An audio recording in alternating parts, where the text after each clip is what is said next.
توجہ فرمائیے گا، ہماری ہر محفل میں اعلیٰ حضرت اگر ہمیں میلاد مصطفیٰ کی بات آئے تو اعلیٰ حضرت، عرس کی بات آئے تو اعلیٰ حضرت، غوث پاک کی محفل ہو تو اعلیٰ حضرت، اس میں کچھ ہمارے بھائیوں کے ذہن میں عجب طریقے سے خیال آتے ہیں، خاص طر کچھ ایسے لوگ ہوتے ہیں ہر جگہ اعلیٰ حضرت، ہر جگہ اعلیٰ حضرت۔ میں نے کہا کیوں نہ کروں اعلیٰ حضرت کا تذکرہ، اس لیے کہ جب مصطفیٰ کریم کی عظمت پہ حملہ ہوا تب اعلیٰ حضرت کتاب لکھتے نظر آ رہے ہیں، اگر غوث پاک کی شان کی بات آئی تب اعلیٰ حضرت کتاب لکھ رہے ہیں، اگر سائنس کے رد کرنے کی بات آئی تو اعلیٰ حضرت کتاب لکھ رہے ہیں۔ ریفرنس چاہیے تو سنو، اگر نبی علیہ السلام کے اختیار پر حملہ ہو تب اعلیٰ حضرت کتاب لکھے، نام ہے منیت اللبیب ان التشریع بید الحبیب۔ اگر اس بات پر اعتراض ہو کہ نبی سارے نبیوں کے سردار نہیں ہے، بد عقیدہ کہے، تب اعلیٰ حضرت کتاب لکھے تجلی الیقین بأن نبینا سید المرسلین۔ اگر اعلیٰ حضرت کے دور میں یہ بات آئے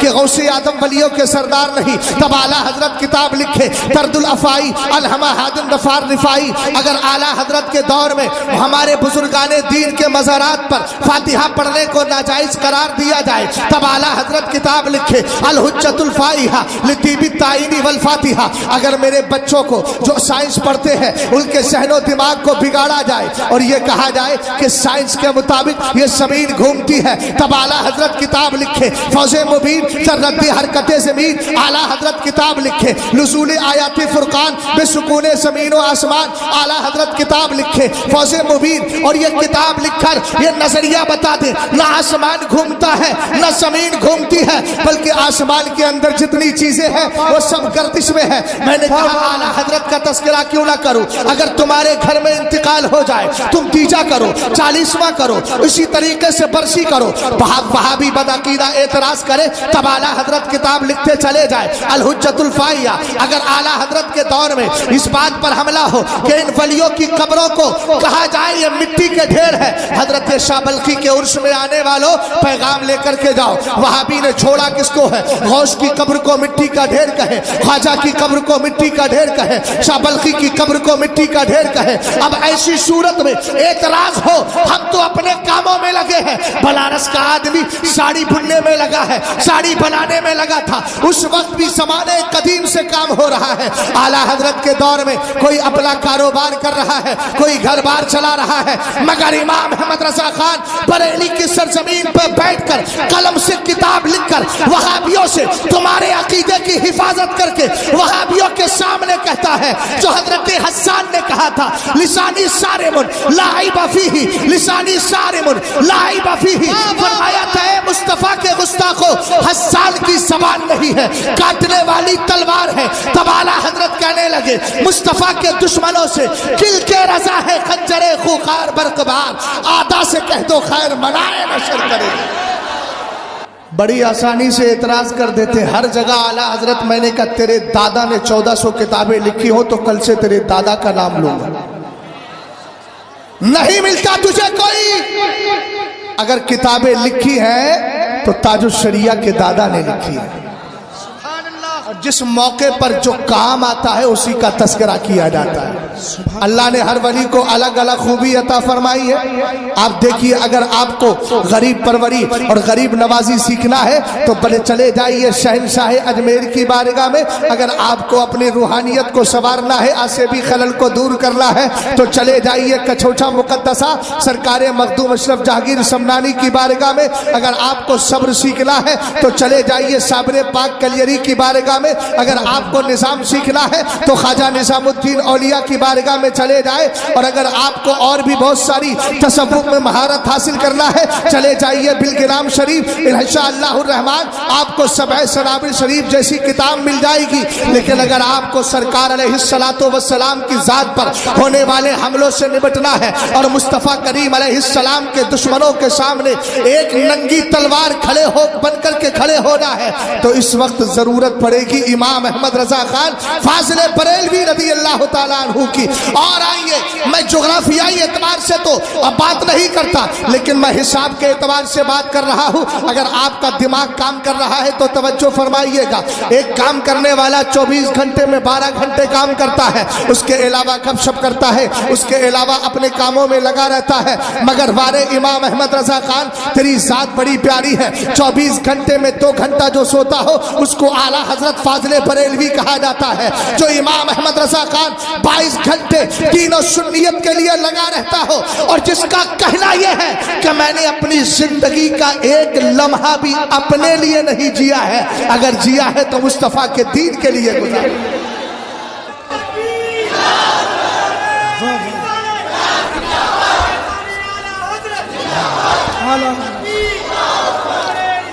توجہ, غور فرمائیے, یہی اعلیٰ حضرت ہیں جن کی کتابوں کے پیجوں کو جب شمار کیا گیا, کاؤنٹ کیا گیا, بھیا میری طرف دیکھ, پنوا انوا کھا کے ایک دم مست بیٹھے ہوئے ہو, کم سے کم گفتگو دھیان سے سنو, دائیں بائیں نہیں, بات چیز بند کیجئے بھائی, ورنہ گھر چلے جائیے آرام سے, کوئی فائدہ نہیں ہے ایسے شور مچا کر کے گفتگو سننے کا. یار کم سے کم بالغ ہو, اللہ نے عقل دی ہے تو اتنا تو سمجھو کہ محفل کس کی ہے. آپ کو پتا یہاں کون آئے؟ یہاں فرشتوں کی جماعت موجود ہے الحمدللہ. یہ میں نہیں کہتا, حضرت ابو سعید الخدری رضی اللہ تعالیٰ عنہ کی روایت کردہ حدیث کو آپ کے گوش گزار کر رہا ہوں تاکہ اللہ آپ کو عقل سلیم دے, بات چیت بند کرے. حدیث پاک ہے انا للہ سیارۃ من الملائکہ. نقیب صاحب میں توجہ چاہوں گا, انا للہ سیارۃ من الملائکہ یطلبون حلق الذکر فاذا اتوا علیہم حفوا بهم ثم باسوا قائدهم الى السماء الى رب العزة فيقولون یا ربنا انا اتینا على عباد من عبادك يعظمون آلاءك ويتلون كتابك ويصلون على نبيك فيقول الله تبارك وتعالى غشهم رحمتي فيقولون يا ربنا إن فيهم فلانا الخطا فيقول الله عز وجل غشهم رحمتي فهم الجلساء لا يشقى بهم جليسهم. ارے کیا ہو گیا بھائی, نظر لگ گئی کیا؟ محبت سے بولیے. پس مردگی میں گفتگو کرنے کی عادت نہیں ہے, ہنگامے کے ساتھ, مگر کون سا ہنگامہ؟ ایسا ہنگامہ جس کو اعلیٰ حضرت کی زبان میں کہوں کیوں رضا آج گڑی سونی ہے. اللہ اللہ اللہ اللہ. اگلا مصرع یاد ہے نا, اٹھ میرے دھوم مچانے والے. توجہ ہے نا, توجہ فرمائیے گا. میں نے ایک دعویٰ کیا تھا چچا, دعویٰ یہ کیا کہ اس مقام کے اندر فرشتوں کی جماعت موجود ہے.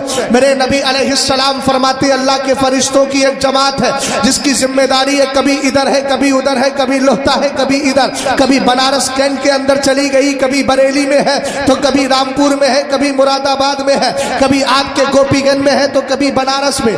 اس طریقے سے گردش کرتی ہے. آپ کہیں گے ذمہ داری کیا ہے؟ ہر آدمی کی توجہ میری طرف ہونا چاہیے. حدیث پاک کا ترجمہ سماعت کیجیے.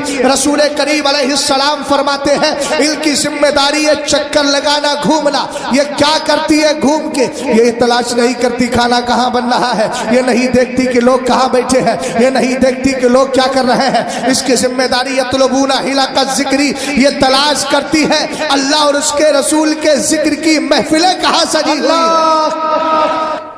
توجہ ہے نا, کیا کہا میں نے؟ تلاش کرتے ہیں اللہ اور اس کے رسول کی محفلیں کہاں سجی ہوئی ہے. اگر مل جائے تو کیا ہوتا ہے؟ سرکار ارشاد فرماتے ہیں بیٹھنے والوں کو وہ رحمت کے فرشتے چاروں طرف سے گھیر لیتے ہیں. اس کے بعد ان فرشتوں کا جو لیڈر ہوتا ہے اس کو رب کی بارگاہ میں بھیجتے ہیں. وہ جا کے کہتا ہے مولا انا اتینا علی عباد من عبادک, یہ اللہ ہم تیرے کچھ بندوں کے پاس آئے نا. رب کہتا ہے تم نے کس حالت میں پایا؟ وہ کہتے مولا ہم نے دیکھا 3 کام کر رہے تھے. پہلا کام کیا تھا؟ یعظمون آلاءک, وہ سب بیٹھ کر تیری نعمتوں کے عظمتیں بیان کر رہے تھے. بولو عظمت ہے کہ نہیں؟ اعلیٰ حضرت ملے ہیں, اللہ کا بہت بڑا کرم ہے. خواجہ غریب نواز ملے ہیں, رب کا بہت بڑا کرم ہے. سیدی غوث پاک ملے ہیں, رب کا بہت بڑا کرم ہے. امام علی مقام ملے ہیں, رب کا بہت بڑا کرم ہے. سرکار مولا کائنات ملے ہیں, رب کا بہت بڑا کرم ہے. اللہ نے جانے کائنات جناب محمد عربی روحنا فدا ہم سب کو عطا فرما دیے, یہ اللہ کا بہت بڑا کرم ہے.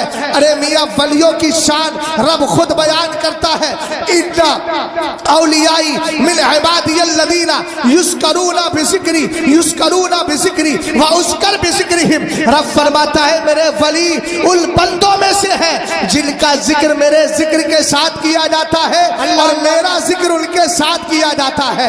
تو آپ اس سے سوال کا جواب سمجھ میں آ گیا. جو لوگ کہتے ہیں ہر محفل میں اعلیٰ حضرت کا تذکرہ کیوں, میں نے کہا اعلیٰ حضرت کوئی بزنس مین نہیں, اعلیٰ حضرت کوئی عام پرسن نہیں, اعلیٰ حضرت مجدد ہے اور مجدد اپنے زمانے کے ولیوں کا سردار ہوتا ہے. اور جو ولی ہوا کرتا ہے تو اللہ خود فرما رہا ہے کہ میرے ولی میرے ان بندوں میں سے ہے یذکرون بذکری، جب انہیں یاد کیا جاتا ہے تو ان کو میرے یاد کے ساتھ یاد کیا جاتا ہے، یعنی اگر میرا ذکر ہوتا ہے تو ان کا ذکر ہوتا ہے۔ اگلے جملے پہ توجہ دیجیے گا، وَأُذْكَرْ بِذِكْرِهِمْ، اور جب ان کو یاد کیا جاتا ہے تو ان کی یاد کے ساتھ رب کہتا ہے مجھے بھی یاد کر لیا جاتا ہے۔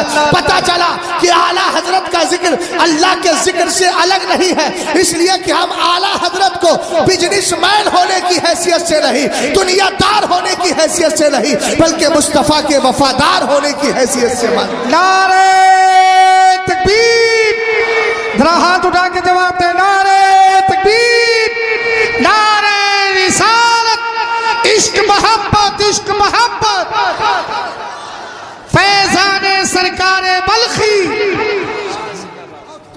توجہ ہے، ماحول پرسکون بنائیں گے تو انشاءاللہ تھوڑی دیر گفتگو اور کروں گا، ورنہ تو فہرست لمبی ہے، میرے بعد آتے جاتے رہیں گے۔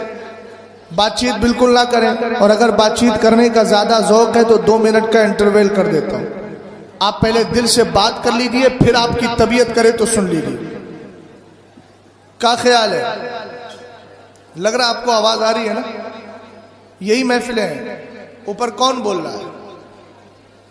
بات چیت نہ کریں بھائی یار، ڈسٹرب نہ کریں، سنیں ذرا دھیان سے۔ سرکار علیہ السلام نے فرمایا، وہ کہتے مولا وہ سب بیٹھ کر تیری نعمتوں کے چرچے کر رہے تھے۔ زندہ ہو تو سبحان اللہ بولو، مردوں سے مجھے کوئی شکوائی نہیں ہے، جو زندے ہیں انشاءاللہ بولیں گے۔ اب آپ کو نہیں بولیں گے تو پھر آپ کو اپنی زندگی کا ثبوت خود دینا پڑے گا کہ حضرت ہم زندہ ہیں، اور بول جائیں گے تو الحمدللہ کوئی مسئلہ ہی نہیں ہے، میں خود سمجھ جاؤں گا کہ زندوں کے بیچ گفتگو ہو رہی ہے۔ الحمدللہ مردہ وہی نہیں ہوتا ہے میاں کہ جس کے جسم سے روح نکل جائے، وہ بھی مردہ ہے جو جلسے میں بیٹھ کر پوری دنیا کی سیر کر رہا ہے۔ ان کو بھی مردہ کہا جاتا ہے۔ جب دل مردہ ہوتا ہے تو پھر جلسوں میں دل نہیں لگتا، موبائل کی اسکرین پہ دل لگتا ہے۔ سمجھیے گا، اس جملے پہ غور کیجیے گا، توجہ فرمائیں۔ اب ہر آدمی اپنے بارے میں فیصلہ کر لے۔ الکیس من دان نفسہ، عقل مند وہ ہوتا ہے جو اپنا گریبان جھانک کے دیکھتا ہے۔ عقل مند وہ نہیں ہوتا کہ دن میں کتنی ساڑیاں بکی، میں نے 1,00,000 کو 2,00,000 کیا، 4,00,000 کو 5,00,000 کیا، اس کو عقل مند نہیں کہا جاتا۔ ہم نے کہا قرآن تو بتا عقل مند کون ہے؟ قرآن کہنے لگا ان فی خلق السماوات والارض واختلاف اللیل والنہار لآیات لأولی الالباب الذین یذکرون اللہ قیاما وقعودا وعلی جنوبہم۔ فرمایا آسمان و زمین کے پیدا کرنے میں، رات اور دن کے آنے جانے میں کھلی ہوئی نشانیاں ہیں۔ ہم نے کہا کس کے لیے؟ قرآن بولا عقل والوں کے لیے۔ ہم نے کہا قرآن عقل والوں کو ڈیفائن کر دے، ان کی پریبھاشا، ان کی تعریف بتا دے۔ قرآن کہنے لگا عقل والے وہ ہیں الذین یذکرون اللہ قیاما، اگر کھڑے ہوتے ہیں تو اللہ کو یاد کرتے ہیں۔ محبت سے بولیے، اگر کھڑے ہیں تو اللہ کو یاد کرتے ہیں۔ اگر کھڑے ہیں تو اللہ کو یاد کرتے ہیں۔ سبحان اللہ بولیں گے تو اللہ کو یاد کرنا پا لیا جائے گا۔ کھڑے ہوتے ہیں تو اللہ کو یاد کرتے ہیں، بیٹھے ہیں تو اللہ کو یاد کر رہے ہیں، اور جب بستروں پہ چلے جاتے ہیں، لیٹ جاتے ہیں تو موبائل کی اسکرین پہ نظر نہیں جمی ہوتی، ٹیلی ویژن کے خبروں پر نظر نہیں جمی ہوتی، بلکہ ان کی آنکھیں بند ہوتی ہیں اور دل میں یہ تصور ہوتا ہے حبیب خدا کا نظارہ کروں میں، دل و جان ان پہ نثارہ کروں میں۔ ان کا تصور کیا ہوتا ہے؟ میں سو جاؤں یا مصطفیٰ کہتے کہتے، کھلے آنکھ صلی علی کہتے کہتے، پتہ چلا قرآن نے بزنس مین کو عقل مند نہیں کہا ہے، تجارتی کو عقل مند نہیں کہا ہے، عقل مند اس کو کہا ہے جو اللہ اور اس کے رسول کے ذکر میں کھڑے ہو کر کے بھی وقت گزارتا ہے، بیٹھ کر بھی گزارتا ہے، لیٹ کر بھی گزارا کرتا ہے۔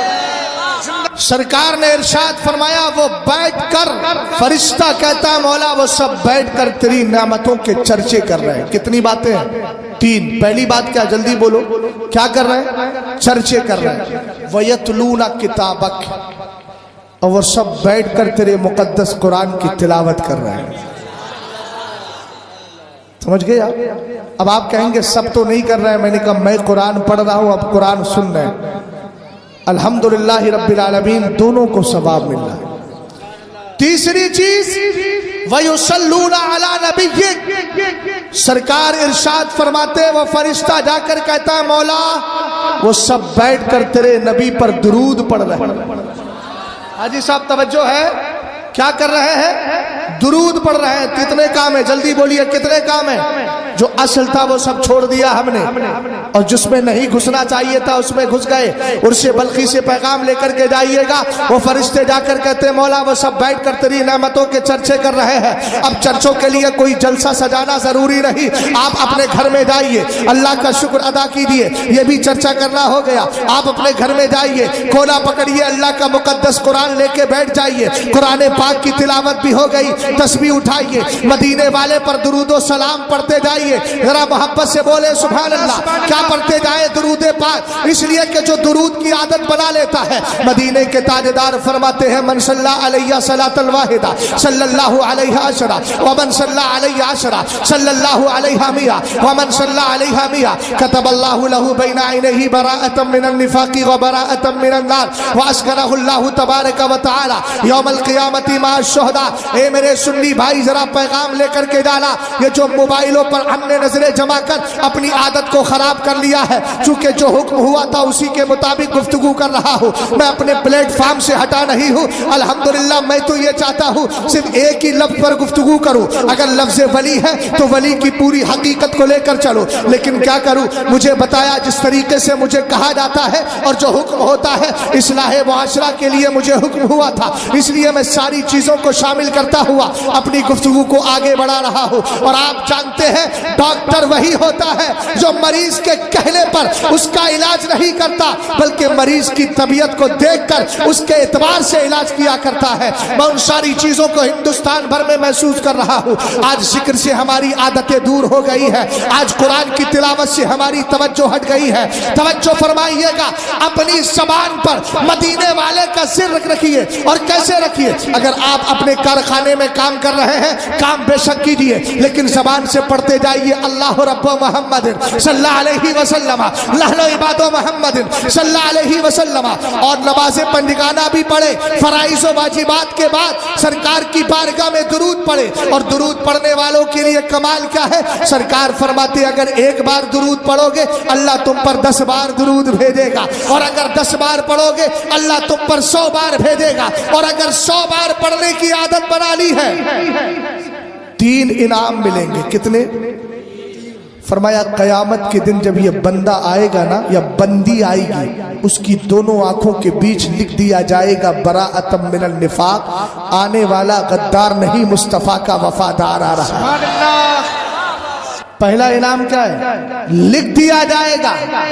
پتہ چلا یہ وہابی بہت خطرناک ہے، اس لیے خطرناک ہے کہ 40 دن کا چلہ کرانے کے بعد کہتا ہے درود نہ پڑھو، اور ایسا ہٹاتا ہے کہ پھر سنی معاذ اللہ اگر بہک گیا تو پھر نہ فجر میں درود پڑھتا ہے، نہ عصر میں، نہ محفل میں، نہ ادھر نہ ادھر۔ بولے درود کیا پڑھنا؟ میں نے کہا بے وقوف ہے جو یہ کہہ رہا ہے۔ سرکار علیہ السلام تو خود ارشاد فرماتے ہیں، میری طرف توجہ فرمائیے گا، میرے نبی علیہ السلام فرماتے اکثر الصلاۃ علیہ یوم الجمعہ، جمعے کے دن مجھ پر کثرت کے ساتھ درود پڑھا کرو۔ سبحان اللہ۔ کیا بولا میں نے؟ بولیے کون سے دن؟ جمعے کے دن کثرت کے ساتھ۔ سرکار ارشاد فرماتے ہیں فَإِنَّهُ يَوْمُ الْمَشْهُودُ تَشْهَدُهُ الْمَلَائِكَةُ، فرمایا یہ وہ دن ہے جس دن خود فرشتے بھی آتے ہیں، اور آتے ہی نہیں بلکہ کرتے کیا ہیں؟ مدینے کے تاجدار فرماتے ایک حدیث میں اکثر الصلاۃ علیہ فی، جمعے کے دن مجھ پہ کثرت کے ساتھ درود پڑھا کرو، فإن صلاتکم معروضۃ علیہ، فرمایا تمہارا درود تمہارے نبی کی بارگاہ میں پیش کیا جاتا ہے۔ وہابی تو یہی کہتا ہے کہ مصطفیٰ سلطے نہیں معاذ اللہ۔ ہم نے کہا ابے تو سننے کی بات کر رہا ہے، سرکار کی حدیث ما من احد یسلم علیہ الا رد اللہ علیہ روحی حتی ارد علیہ السلام، سرکار نے فرمایا جو مجھ پر سلام پیش کرتا ہے، چاہے وہ لوہتا کی سرزمین پر ہو، چاہے اس بستی کے اندر ہو، کائنات کے کسی بھی گوشے میں بیٹھ کر اگر مصطفیٰ کریم پر سلام پیش کر رہا ہے اور کہہ رہا ہے مصطفیٰ جان رحمت پہ لاکھوں سلام، اور اعلیٰ حضرت کا سلام بڑا زبردست زبردست اور بڑا ضدی اور عقیدے پر ڈٹے رہنے والے پٹھان کا نام امام احمد رضا خان ہے. کہتے میں تو مالک ہی کہوں گا کہ ہو مالک کے حبیب. اعلیٰ حضرت کا عالم دیکھیے گا. بدعقیدہ نے اعتراض کیا کیوں رضا مشکل سے ڈریے جب نبی مشکل کشا ہو. اس پر اعتراض کیا ایک بار پر اعلیٰ حضرت کا قلم اٹھا لکھ دیا مصطفیٰ جان رحمت پہ لاکھوں سلام, شمع بزم ہدایت پہ لاکھوں سلام. ایک بار پہ اعتراض کیا اعلیٰ حضرت نے لاکھوں بار پڑھ کے بتا دیا. اور جب لاکھوں پر اعتراض ہوا تو کہنے لگے کعبے کے بدر تجا تم پہ کروڑوں درود. اور جب کروڑوں پر اعتراض ہوا تو انلمیٹڈ پڑھتے گئے اور کہنے لگے ہم غریبوں کے آقا پہ بے حد درود. سرکار علیہ السلام نے فرمایا قیامت کے دن آئے گا. فرمایا جب وہ آئے گا تو اس کی آنکھوں کے بیچ میں ایک چیز اور لکھی جائے گی وَبَرَاءَةً مِّنَ النَّارِ, آنے والا جہنمی نہیں جنتی آ رہا ہے. پہلے تو جہنم سے بچایا گیا. بنارس کے لوگوں ایک بات آپ جانتے ہیں, جب کوئی جیل کے اندر اپنے 2 سال 3 سال کی مدت کو پورا کر لیتا ہے, قید کاٹ کر سزا کاٹ کر کے باہر نکلتا ہے تو پولیس والا اس کے پیچھے ایک ٹھپا لگا دیتا ہے. مجھے تجربہ نہیں ہے لیکن میں نے دیکھا ہے اس طرح لوگوں کو کہ ان کے ٹھپا لگا دیا جاتا ہے. جب وہ جیل سے باہر آتے ہیں کوئی پولیس والا ان کو پکڑتا نہیں, ٹچ نہیں کرتا, اس لیے کہ یہ مہر لگی ہوتی ہے اس بات کی کہ یہ بھاگ کر نہیں سزا کاٹ کر کے آ رہا ہے. میں نے کہا بلا تشبیہ و تمثیل غور کر تو صحیح, اگر سنی سے العقیدہ بن کے رہے گا, وہابیت سے دور رہے گا, صلح کلیت سے دور رہے گا, سچا مومن بن کے رہے گا. اور میں ایک پیغام دے کر کے جا رہا ہوں, شہزاد بریلی سے یہی پیغام لے کے چلتا ہے کہ دشمن احمد پہ شدت کیجیے, ملحدوں کی کیا مرفت کیجیے, غیظ میں چل جائے بے دینوں کے دل, یا رسول اللہ کی کثرت کیجیے. یاد رکھو سنی کبھی وہابی مت بننا, چکرالوی مت بننا, کبھی بدعقیدہ مت بننا, اس لیے کہ بدعقیدہ بننے کے بعد سارا سسٹم ہی خراب ہو جاتا ہے. ایک سنی سے العقیدہ ہے, اگر بدعمل ہے لیکن اللہ توفیق دے دے نماز پڑھے گا, اللہ اس کی نماز کو قبول کر لے گا. لیکن اگر مزارات کے خلاف بھونکنے والا ہو گیا, سرکار کے اختیار پہ حملہ کرنے والا ہو گیا, نبی کے غیب پر حملہ کرنے والا ہو گیا, اگر بدعتی اور بد مذہب بن گیا تو سنو مدینے کے تاجدار فرماتے ہیں لا يقبل اللہ تبارک و تعالی لصاحب البدعۃ صلاۃ ولا صوما ولا صدقة ولا حجا ولا عمرة ولا جهادا في سبيل الله ولا صرفا ولا عدلا يخرج من الاسلام كما تخرج الشعرة من العجين. سنو ذرا, کبھی بھی بد مذہب بد عقیدہ مت بننا, نہ نافذی بننا ہے نہ وہابی بننا ہے, نہ وہابی سے دوستی کرنا ہے. وہابی بنتا کیسے ہے, کوئی فیکٹری نہیں ہے, ہاں لیکن وہابی کیسے بنے گا, وہابی مدرسے میں جانا شروع کر دے, اس کے بعد اس کے نظریات اس میں آنے لگتے ہیں, ان کی مسجدوں میں نماز پڑھنا شروع کر دے. اور ایک طریقہ اور ہے, اگر وہ نماز بھی نہ پڑھے, ان کے عقیدے بھی نہ لے, لیکن وہابی کا رد کیا جائے تو سنی کا چہرہ سکڑنے لگے. میں نے کہا برا تجھے نہیں کہا جا رہا ہے, ان بروں کو برا کہا جا رہا ہے جنہوں نے مصطفیٰ کی گستاخیاں کی ہے. اور ہم جانتے ہیں ہمارا باپ ہمارے نبی کی ذات پر قربان ہے, باپ کو گالیاں دے گا برداشت کریں گے, مصطفیٰ کی ذات کو گالیاں دے گا کبھی برداشت نہیں کر سکتے, اس لیے کہ ہمارے باپ کو گالی دینے سے ایمان نہیں جاتا ہے, لیکن مصطفیٰ کو گالی دینے سے ایمان تباہ ہو جاتا ہے. اور ہم تو یہی کہتے ہیں انہیں جانا انہیں مانا, نہ رکھا غیر سے کام, اور نتیجہ کیا ہوا للہ الحمد میں دنیا سے مسلمان. توجہ فرمائیں, غور کریں, اللہ سلامت رکھے. ہاں تھوڑی سنیے ذرا. سرکار نے فرمایا بدعتی کی اللہ نماز بھی قبول نہیں کرتا. اونچا بولو یار, بولو نا کم سے کم. کس کے لیے کہہ رہا ہوں, بد مذہب کے لیے. اللہ اس کی نماز, ارے بھئی حدیث پڑھ کے سنا دی, بولو تو صحیح. نماز, روزہ, صدقہ, عمرہ, حج, جہاد, فرض نماز, نفل نماز. ہم نے کہا فرض نماز بھی اللہ قبول نہیں کرتا. اب جو سنی کہتے ہم کو تو نماز ہی تو پڑھنا ہے. میں نے کہا نماز تو علی کو بھی پڑھنا تھی, لیکن 3 دن مسجد نبوی میں نہیں گئے اس لیے کہ عثمان غنی کا مخالف مصلی پہ کھڑا تھا. ہمیں نماز ہی تو پڑھنا ہے. تو میں نے کہا سن, تو نے وہابی کے پیچھے نیت باندھی, پیچھے اس امام کے, اور سرکار فرما رہے اللہ اس کی فرض قبول نہیں کرتا. اگر سمجھ گئے ہو تو بولو یار, زیادہ دیر نہ لگاؤ, سمجھ گئے نا. کیا کہا میرے سرکار نے؟ ابن ماجہ کی حدیث ہے، کہو تو پھر سنائے دیتا ہوں تاکہ سند اور مضبوط ہو جائے۔ لا يقبل اللہ لصاحب البدعۃ صلاۃ ولا صوما ولا صدقۃ ولا حجا ولا عمرۃ ولا جہادا فی سبیل اللہ ولا صرفا ولا عدلا۔ سبحان اللہ سبحان اللہ۔ نہ نماز قبول ہے، جلدی بولو، کس کی؟ بد مذہب کی، اونچا بولو، کس کی؟ سنیوں کے علاوہ جتنے فرقے پائے جاتے ہیں سب بد مذہب۔ اونچا بولو، سنیوں کے علاوہ جتنے فرقے پائے جاتے ہیں سب بد مذہب کی نماز، روزہ، صدقہ، عمرہ، حج، جہاد، فرض، نفل، یخرج من الاسلام، اسلام سے ایسے ہی نکل جاتا ہے جسے آٹے سے بال نکل جاتا ہے۔ اب جس کو سرکار کرے وہ اسلام سے نکلا، یہ آئے ہیں بلکہ سمجھدار کہ ہم تو بھیا کسی کے پیچھے بھی نماز پڑھ لیں گے۔ میں نے کہا پاگل ہو گیا ہے، سرکار کا اسلام سے نکل گیا۔ ابے جو اسلام سے باہر ہے تو اس کو اپنا امام بنا رہا ہے، امام اسی کو بنائیں گے جس کی بولی یہ ہوگی عشق تیرے صدقے جلنے سے چھٹے سکتے، جو آگ بجھا دے گی وہ آگ لگائی ہے۔ اللہ اللہ اللہ اللہ۔ دین کے معاملے میں زیادہ ہوشیار مت بنیے۔ اردو پڑھنا آتی ہے تو اردو کی حد تک رکھیے، بلکہ علامہ بننے کی کوشش نہ کیجیے۔ سمجھ گئے؟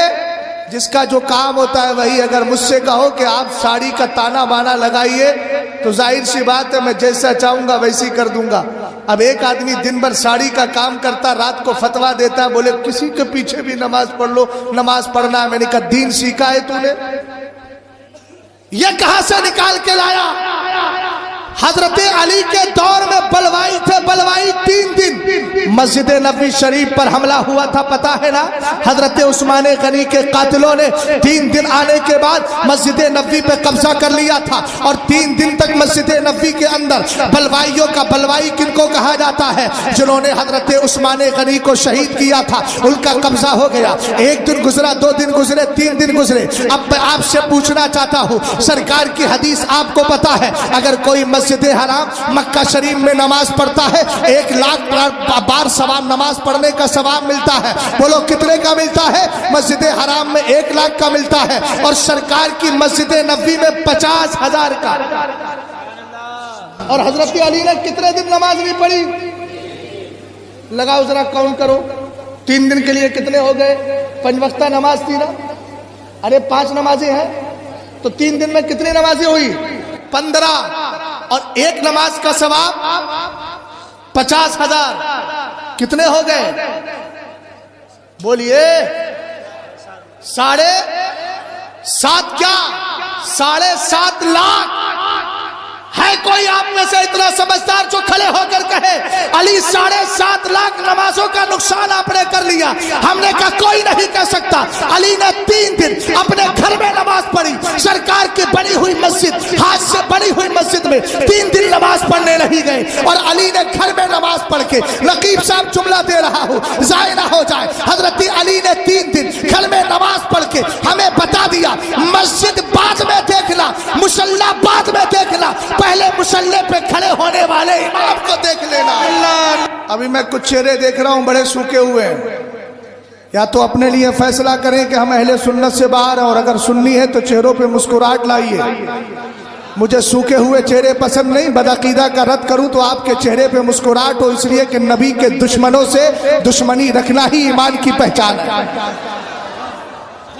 اور اگر نہیں سمجھ میں آتا تو اٹھائیے سورہ محمد کو، سورہ فتح کو اٹھائیے، 26واں پارہ ہے۔ رب فرماتا ہے محمد الرسول اللہ والذین معہ اشداء علی الکفار رحماء بینہم۔ سرکار کے صحابہ کا مزاج یہ تھا کہ وہ ایمان والوں کے لیے، جو سرکار کے سچے عاشق ہوتے تھے ان کے لیے رحم دل تھے، اور جو نبی کے گستاخ تھے ان کے لیے سخت تھے، اور سختی ایسی کہ کسی طریقے سے کوئی نرمی نہیں برتتے تھے۔ آپ کہیں گے مولانا اپنے جلسوں میں بدعقیدہ کا رد کیوں کرتے ہو؟ میں نے کہا ایک بات بات بتا تو یہاں بیٹھا کس لیے ہے؟ کہا کہ میں عرش بلخی شاہ میں آیا ہوں. میں نے کہا جو عرش بلخی شاہ پر حملہ کرے تو بتا اس کو اپنا دوست سمجھے گا؟ میں ابھی چند دنوں پہلے کی بات ہے, حیدرآباد کی سرزمین پر ایک نائی کی دکان پر گیا. میں نے کہا کہاں سے ہو؟ کہنے لگا یو پی مراد آباد سے ہو. میں نے کہا اعلیٰ حضرت کو جانتے ہو؟ کہنے لگا مانتا ہوں. اس کے بعد کہنے لگا بریلوی اور وہابی کے درمیان فرق کیا ہے؟ اے بھیا ذرا توجہ کرنا, وہابی اور بریلوی کے درمیان فرق بتا رہا ہوں. میں نے کہا سن,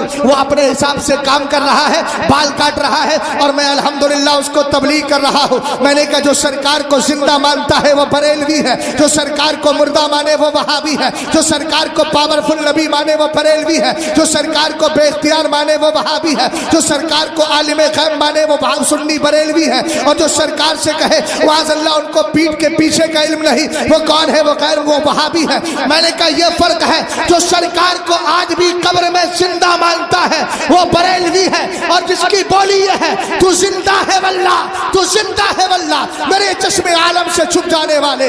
ہم نے کہا آگ اور پانی جب جمع نہیں ہو سکتے, اور آسان مثال دے رہا ہوں, بھاجپا کا نیتا کبھی, مثال دے رہا ہوں سمجھئے گا, ہنسنا نہیں, بھاجپا کا نیتا کبھی کانگریس کے منچ میں نہیں آتا. آتا ہے بولو؟ سب سمجھدار بیٹھے ہیں. کڑوی ڈوز دوں گا تبھی بیماری ختم ہوگی. صلح کلیت اتنی پھیل رہی ہے مسلمانوں میں, یہی سب سے بڑے سمجھدار ہیں. ہم نے کہا اتحاد کی بات ہے, تو جب 313 تھے منافقین کے ساتھ مدینے والے نے اس وقت اتحاد نہیں کیا, تو آج تو 25 کروڑ ہے, ہم اپنوں ہی کو لے کر چلیں گے, ہمیں کسی کے اتحاد کی ضرورت. بولو سیاست میں یہ اصول بنا ہے. چچا میری طرف دیکھیے, میری طرف دیکھیے, اور چہرے پہ مسکراہٹ لائیے. مجھے چہرے پڑھنا بھی آتے ہیں الحمدللہ, 12-13 سال ہو گئے پڑھاتے ہوئے, اس میں کچھ میرے شاگرد بھی بیٹھے ہیں. مجھے سمجھ میں آ جاتا ہے کہ کون کس طریقے سے میری گفتگو کو سن رہا ہے. اللہ سلامت رکھے آپ کو, ذرا محبت سے بولے سبحان اللہ, اور پیار سے بولے سبحان اللہ. میں نے کہا کہ دنیا میں اصول بنا دیا گیا کہ ایک پارٹی کا بندہ دوسرے میں نہیں آتا, جبکہ آ جائے تو شرعی اعتبار سے آپ دیکھیے خرابی تو سبھی میں ہے نا. بولو یہ دنیا کا اصول ہے کہ اس کی پارٹی والا ادھر نہیں آئے گا. ہم نے کہا جبکہ وہ محض سیاست اور دنیا ہے, تو جو ایمان کا مسئلہ ہے ادھر سے ادھر گھال میل کیوں ہو جاتا ہے؟ کیا کہنے حضرت؟ اس کا کیا مطلب؟ مطلب یہ ہے کہ اسلام چاہتا ہے یک رنگی, ایک در پکڑ اور مضبوطی سے پکڑ, اور پکڑ کے کہے بخدا خدا کا یہی ہے در,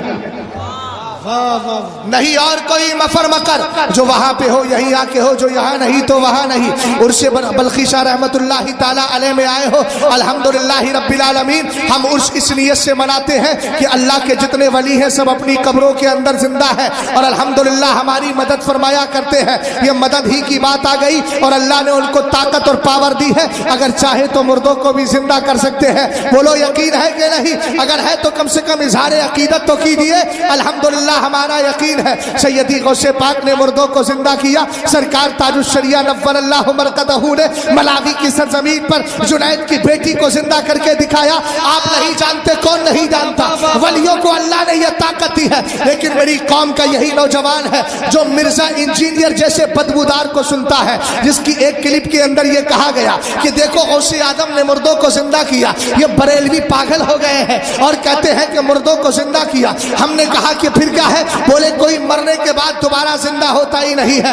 اس طرح کی کلپیں سن کر آج میری قوم کا نوجوان بگڑ جاتا ہے. میں نے کہا یہ جھوٹ بول رہا ہے. قرآن میں کتنے مردوں کے زندہ ہونے کی بات کہی گئی. حضرت موسیٰ علیہ السلام کا دور ہے, آپ کو معلوم ہے ایک شخص کو قتل کر دیا گیا, قاتل کا پتہ نہیں چل رہا تھا. قرآن پاک کی آیت کریمہ ہے وَإِذْ قَالَ مُوسَىٰ لِقَوْمِهِ یا وَإِذْ قَالَ مُوسَىٰ لِقَوْمِهِ إِنَّ اللَّهَ يَأْمُرُكُمْ أَن تَذْبَحُوا بَقَرَةً. قرآن پاک کہتا ہے حضرت موسیٰ نے اپنی قوم سے کہا کہ اللہ تمہیں حکم دیتا ہے ایک گائے کو ذبح کرو. اب دیکھیں ایک قاتل, ایک مقتول کو قتل کر دیا گیا, لوگوں نے قتل کر دیا ہے, قاتل کون ہے پتہ ہی نہیں چل رہا ہے. حضرت موسیٰ سے رب نے کہا ان سے کہو گائے کرے. گائے کی پوری کیفیت نوعیت کنڈیشن بتائی گئی. اس گائے کو ذبح کیا گیا, اس کے جسم کا ایک حصہ اس مردے کے جسم پہ لگایا گیا اور وہ مردہ زندہ ہو گیا. پتہ یہ چلا اللہ نے نبیوں کو اور ولیوں کو یہ طاقت دی ہے کہ وہ مردوں کو چاہے تو زندہ بھی کر سکتے ہیں. الحمدللہ ہمارا عقیدہ ہم بزرگوں کی بارگاہ میں جا کے بھیک مانگتے ہیں، کیوں نہ مانگے؟ سرکار فرماتے اطلبو حاجاتکم عند حسان الوجوہ، اچھے چہرے والوں کے پاس جا کر اپنی ضرورتیں مانگا کرو۔ بولو سرکار شاہ بلخی کا چہرہ اچھا ہے کہ نہیں؟ ارے بولو نا یار، کم سے کم یہاں کی بات آ گئی، اچھا ہے۔ اور سرکار فرما رہے اچھے چہرے والوں کے پاس، یوں ہی بدعقیدہ یہ بھی کہتا ہے مزارات پہ جاتے ہیں، جا کر کے مانگتے صرف اللہ سے مانگو۔ ہم نے کہا یقیناً اللہ دیتا ہے مگر کسی کے دینے سے نہیں، ولی دیتے ہیں تو اللہ کے دینے سے دیا۔ سیدی غوث پاک کا دور ہے، 10 لوگ آ گئے، کتنے جلدی بولو؟ 3 کہہ رہے تھے ہمیں دنیا چاہیے، کچھ بولے ہمیں آخرت چاہیے، ایک شخص ایسا تھا جو بولا مجھے غوثیت چاہیے۔ بیٹھے ہمارے علماء اکرام، ان کے پاس ایک بندہ آ کے کہ حضرت ہمیں بڑکا نمازی بنا دو۔ بے بہو رہا، ہمارے اندر کیا طاقت ہے کہ نمازی بنا؟ بولے چھوٹا موٹا ولی ہی بنا دو۔ بولے ولی کہ ہم تو خود اب تک نہ بن سکے ہیں، تجھے کیا بنا؟ یہی تو بولیں گے، لیکن کیا شان ہے عبد القادر جیلانی کی، ولی ہی نہیں ولیوں میں سب سے اعلیٰ مقام غوث کا ہوتا ہے، وہ بنانے کے لیے تیار ہو۔ حضرت غوث پاک رضی اللہ تعالیٰ عنہ کی بارگاہ میں 3 لوگ کہنے لگے ہمیں دنیا چاہیے، دنیا کی حکومت چاہیے، باقی لوگ بولے ہمیں آخرت چاہیے۔ ایک بزرگ تھے نام تھا خلیل سرسری رضی اللہ تعالیٰ عنہ، محبت سے بولیے سبحان اللہ۔ آنے کے بعد کہنے لگے ہمیں ہمیں ہمیں ہمیں مرنے سے پہلے غوثیت چاہیے، ہم غوث بننا چاہتے ہیں۔ حضرت سیدی غوث پاک نے فرمایا لیطلب کل واحد منکم حاجتن اوتیہا لہا، فرمایا آؤ آؤ آؤ آؤ میرے پاس، سب اپنی اپنی ضرورتیں بیان کرو۔ تمہاری دنیا کی ضرورت ہے تم بولو، بولے تمہاری آخرت کی ضرورت ہے تم بولو۔ سب آ رہے ہیں بارگاہ غوثیت میں، اپنی اپنی ضرورت رکھ رہے ہیں۔ اعلیٰ حضرت نے اس واقعے کو بہجت الاسرار شریف کے حوالے سے اپنی کتاب فضیلت غوث اعظم میں لکھا۔ فرمایا جب سیدی غوث پاک کی بارگاہ میں آئے اور آنے کے بعد سب نے اپنی اپنی ضرورتیں رکھی، سیدی غوث پاک نے قرآن کی آیت پڑھی کلن نمد ہؤلاء وہؤلاء من عطاء ربک وما کان عطاء ربک محظورا، 15ویں پاری کی آیت کریمہ سورہ بنی اسرائیل کی۔ رب فرماتا ہے کہو کہو کیا کہنا ہے، ہم ان کی بھی مدد کریں گے، ان کی بھی مدد کریں گے، کن کی جو دنیا مانگنے آئے ہیں ان کی بھی مدد کریں گے، جو آخرت مانگنے آئے ہیں ہم ان کی بھی مدد کریں گے۔ اب سنیے گا وہابی چکمہ کہاں دیتا ہے کہ دیکھو یہ سنی خدا کو چھوڑ کر مانگتے کس سے ہے؟ ولی سے مانگتے ہیں۔ ہم نے کہا پاگل ذرا ہوش کے ناخن لے، ہم خدا سے مانگتے ہیں مگر اس عقیدے کے ساتھ کہ خدا کسی کے دینے سے نہیں دیتا بلکہ اپنی ذات سے عطا فرما دیا کرتا ہے۔ عبد القادر سے مانگتے ہیں تو اس عقیدے کے ساتھ کہ عبد القادر خدا کے عطا کرنے سے ہمیں عطا حق ہے، حق ہے، زندہ باد۔ قرآن کی آیت پڑھی غوث اعظم نے، ہم ان کی بھی مدد کریں گے ان کی بھی، مگر من عطاء ربک، اپنی طرف سے نہیں، تیرے رب کی عطا سے۔ بولو بولو تیرے رب کے دینے سے۔ اور فرمایا وما کان عطاء ربک محظورا، اور تیرے رب کی عطا پر کوئی پابندی، اللہ جتنا چاہے اتنا عطا کرے۔ بولو اللہ چاہے تو سیدی غوث پاک رضی اللہ تعالیٰ عنہ کو جتنا دیا ہے اور دے وہ دیتا رہے، اللہ آپ کو دے دے۔ کسی کو مالدار بنا دیا، کوئی نہایت بہو رہا تھا، بے وقوف تھا، لیکن مال پر مال ہے، ایک بڑا عقل مند ہے، اپنے وقت کا وکیل ہے، لیکن 2 وقت کی روٹی کے لیے پریشان ہے، تو یہ تو اللہ کی عطا ہے۔ اللہ جتنا چاہے جس کو چاہے جو چاہے عطا فرمائے، یہ بلا تشبیہ و تمثیل پیش کر رہا ہوں، بہرحال توجہ فرمائیے گا۔ اعلیٰ حضرت فرماتے جتنے جو مانگا تھا، جس نے جو مانگا تھا سب کو مل گیا، لیکن سب سے ہارڈ ڈیمانڈ تو خلیل سرسری کی تھی۔ انہوں نے دنیا نہیں مانگی تھی، انہوں نے آخرت میں جنت نہیں مانگی تھی، بلکہ مرنے سے پہلے کہا تھا کہ مجھے ابدال نہیں، مجھے اوتاد نہیں، مجھے افراد نہیں، مجھے وزیر نہیں، بلکہ ان سے بھی بڑا ولی یعنی غوث بنا دیجئے۔ حضرت غوث اعظم رضی اللہ تعالیٰ عنہ نے فرمایا ہم نے تجھے بنا دیا۔ اعلیٰ حضرت سے ہم نے پوچھا بنے بھی کہ نہیں؟ یہ اعلیٰ حضرت ایسی ہی بیان کر دیا۔ تب اعلیٰ حضرت جملہ کوٹ کرتے ہیں اور لکھتے ہیں کتب الشیخ خلیل السرسری قبل موتہ بسبعۃ ایام، فرمایا جو عبد القادر جیلانی نے کہا تھا ان کے کہنے کے مطابق ان کو مرنے سے پہلے 7 دن پہلے اللہ نے غوث کے مرتبے پر فائز کر لیا۔ توجہ ہے